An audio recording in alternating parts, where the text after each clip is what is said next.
North Carolina faces deadly storm surge and inland flooding. The greatest threats are to our coastal communities and their inland neighbors. Thursday is a day of high risk for flash flooding in southeastern North Carolina, and we know all too well that floodwaters can be deadly. Today is the day to finish preparing, and I urge everyone to do so with safety in mind. Unfortunately, we are reporting our state's first storm-related death today. An 85-year-old man in Columbus County fell from a ladder while getting his home ready for the storm, and we're keeping his family in our thoughts. Residents of eastern counties will see weather conditions begin to deteriorate late tonight and early Thursday as the leading edge of Dorian draws closer to our shores. Rainfall can be as high as 15 inches in some areas. Seawater surges will push high levels of water to coastal communities, especially at high tide. Expect surges as high as 4 to 7 feet above ground that is normally dry along the southern coast and the Outer Banks. North of Duck could see a 2 to 4 foot surge. We expect high winds to arrive early Thursday and increase through Friday, with some gusts up to 115 miles per hour in some places. Last night, I received approval for a federal declaration of emergency that I had requested on Monday.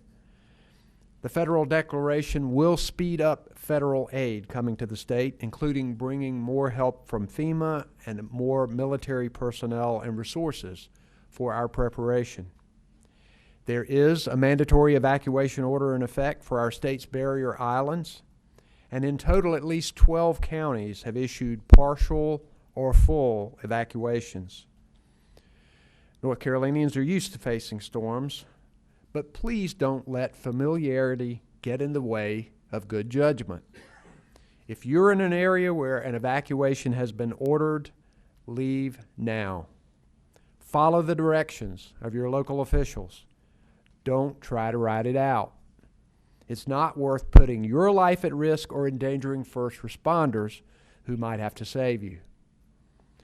Local shelters are opening to accommodate evacuees who need a safe place to go. As the storm draws closer, additional local governments may order evacuations as needed, so more shelters are preparing to open if and when they're needed. We have many school districts in eastern North Carolina that are closed today, with at least 5 others on an early release schedule.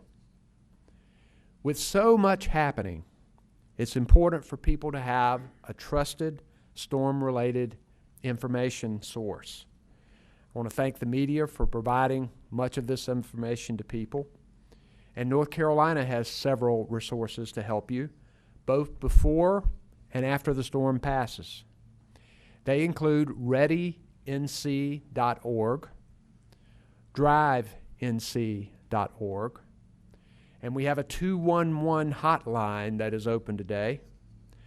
For the hard of hearing, please dial 888-892-1162, and you can also get help by texting NC Dorian to 898-211 to get information. This morning I spent time here at our Emergency Operations Center and met with almost everyone who is here.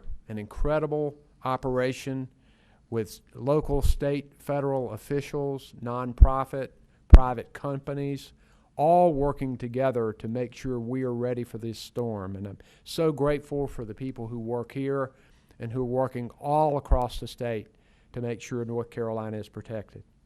And we have some of our leadership here, Emergency Management Director Mike Sprayberry, who will speak to us in a moment, our Secretary of the Department of Public Safety, Eric Hooks, Major General Jim Ernst from the North Carolina National Guard, Colonel Glenn McNeil, the commander of the North Carolina Highway Patrol, Secretary Jim Trogdon from the North Carolina Department of Transportation, and Libby Turner, who is our FEMA representative who is here embedded with us. and along with Lee Williamson, who is our sign language interpreter. All of these will be available for questions after a report from Mike Sprayberry. Mike? Thank you, Governor. Oh, forgot Katie Webster, our meteorologist. He was right back behind us. Thank you. Thank you, sir. Good morning, everyone. The State Emergency Operations Center remains activated at a level 1, which means we're operating with our entire state emergency response team to include our federal partners, the entire state agencies of North Carolina, our volunteer partners, and our private sector partners. We remain in close contact with the National Hurricane Center. We're calling them each day. We know that rain, storm surge, and winds will be a significant threat for this event, primarily east of I-95, and with the greatest threat being right along the coastline. We're also, as the governor said, expecting significant flash flooding in southeastern North Carolina. So to that end, we've activated more National Guardsmen, more aircraft, more high water vehicles, and more swiftwater rescue teams to be ready for flood fighting operations. Our greatest impacts will be felt Thursday and Friday, but we can begin to feel the impacts as early as today. We urge everyone to complete their storm preparations now. The State Emergency Response Team is finalizing all resource requests for our county partners to include, among other assets, incident management teams, food, water, tarps, shower trailers, swiftwater rescue teams, more National Guard assets, and others. The majority of our assets are now staged, and we are prepared for an aggressive and decisive response. Utilities continue to bring additional resources to be positioned for power restoration operations as soon as Dorian passes. FEMA has also established an incident support base for commodities and also swiftwater rescue teams and urban search and rescue at Fort Bragg. FEMA, Coast Guard, Army, Marine, Navy, FAA, and other federal agencies are well integrated into our operations, as are our volunteer partners. Our medical and general population sheltering operations are underway, and we can shelter pets as necessary. We continue to hold conference calls each day with our local partners as they complete their final preparations for the arrival of Hurricane Dorian. In closing, let me thank our volunteer partners for always providing critical assistance and to remind everyone to follow the instructions of their local officials to ensure their public safety. Thank you, sir. This morning at our meeting, our Secretary of Transportation and our Commander of the Highway Patrol informed me that evacuation routes are green and that our DOT crews are ready to respond to any flooding and road closings, and our Highway Patrol is out there making sure that people are safe. Our National Guard is activated. We're ready for this, so we'll be glad to answer questions that you might have.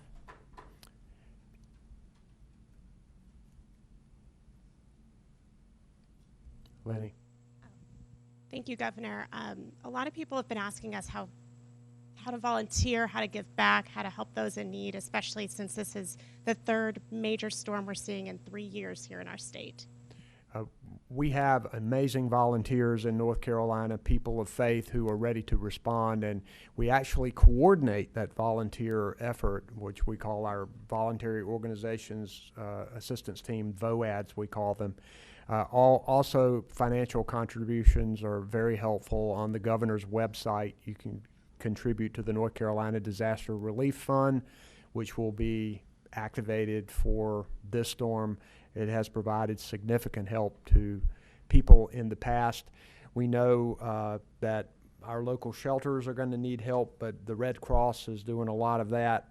We probably don't want volunteers just showing up at shelters because you've got to have a vetting process, but there's going to be a lot to do, and unfortunately people are going to need help with their homes, and people need to be on the ready. We have a lot of people who have chainsaws to go out and help people clear out right after the storm passes. So I believe people in North Carolina will be ready. Yes, sir. Governor, obviously we're still recovering from two previous storms, and with the Office of Resiliency housed under EMA, does that process kind of get put on hold, or is that continuing roughly apace even while you're gearing up for this? Because obviously there's a lot of paperwork that has to move on certain timetables. Yeah, we are continuing our effort for storm recovery, and it's one of the purposes of setting up the North Carolina Office of Recovery and Resiliency. Our NCOR is continuing to work on long-term housing issues. Our emergency management is continuing to work with our state people regarding recovery. So that's going on, and since that's all under you, Mike, you might want to comment on it. Thank you for the question, Travis. The work over at NCOR is going on unabated. Now, obviously, we can't be working along the coastline right now, but they're working very hard to help those disaster survivors from Matthew, because that's what the money currently, that's the money that they have. We've also activated the State Disaster Recovery Task Force for this storm, and our Chief Resilience Officer, who is housed under NCOR, they're already scheduling meetings so that we can begin to start planning for how we recover from Hurricane Dorian as it moves forward. So I will tell you that the work is going on. We're still making payments. There's still construction happening. Now, obviously, for safety's sake, we'll probably have to shut down for a couple of days here, and where some of the construction is happening in Cumberland County and other counties like that. But we're going to try to keep pushing as hard as we can, with safety in mind, of course, and so that's unabated. Yes, Bill. Could your meteorologists talk about the impact that we might feel in the Triad area? Those of us who are not that far from the coast, or actually are far from the coast, what can we expect over the next couple of days? Katie Webster. Yes, absolutely. Thank you for that question. And there's been some questions about what Central North Carolina would feel. And I think while the heaviest impacts will be east of I-95, that is not to release Central North Carolina of potential impacts. The Triad specifically could certainly pick up an inch or two of rain and may even see some tropical storm force gusts. But certainly as you get west of the Triangle, impacts should lessen significantly. So your key time would be Thursday into maybe the first part of Friday, but otherwise you should be okay. Wait for a microphone if you would. Thank you. Thank you. Can you tell us any more about the man that died, and if there's anything people should know when they're doing storm preparations to ensure safety? We want to make sure, particularly when people are climbing up and boarding up windows, that can be a dangerous activity. So we want people to keep in mind this gentleman was trying to get his home ready and was up on a ladder and fell off. He was 85 years old and died as a result of those injuries. I don't know if anybody has any more details on it than that, but it is, we really are very sorry about that and are thinking about his family. But it reminds us that preparations for storms can be a dangerous activity, and particularly after the storm passes, when people have chainsaws and are trying to move heavy trees and limbs, be very careful when you're doing that. Governor, we know that there are a few counties, handful of counties that aren't going to have early voting, or going to curtail it this week because of the storm. Have you or your administration made any suggestions to the state elections board about potentially extending that into the weekend? We had an elections meeting in here this morning, and Mike, you might want to give a report on that if you've gotten information from them. Right, so we did have the Board of Elections here meeting with us today. No final decisions have been made yet, but they're taking a look at different options, and they will be announced shortly. Travis, get a mic back there if you can. Thanks.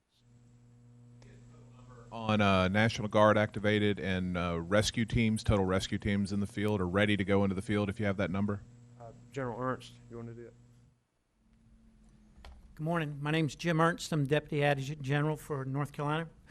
Right now we have 390 soldiers that have been activated. That's in 9 different locations. That's 72 force packages for us. And what that means is we got 138 total vehicles, and 56 of them are high water vehicles. We have 19 aircraft that are standing by to help in rescue operations. Anything further? Good? There may be some swift water that's not included in that number. No. Okay, thank you. Mike? Right. So, Travis, what we did is, we have 7 urban search and rescue teams that have swift water capability built into them. What we decided to do was to leave all of our swift water rescue capability and urban search and rescue capability that is normally stationed in eastern North Carolina. We left them staged there so that they could take care of local missions. We're surging in other swift water assets. I think there's going to be close to 30 boats, and we're also looking at bringing in some other teams from out of state. We already have one in from Vermont, and we'll be looking at getting a few others shortly.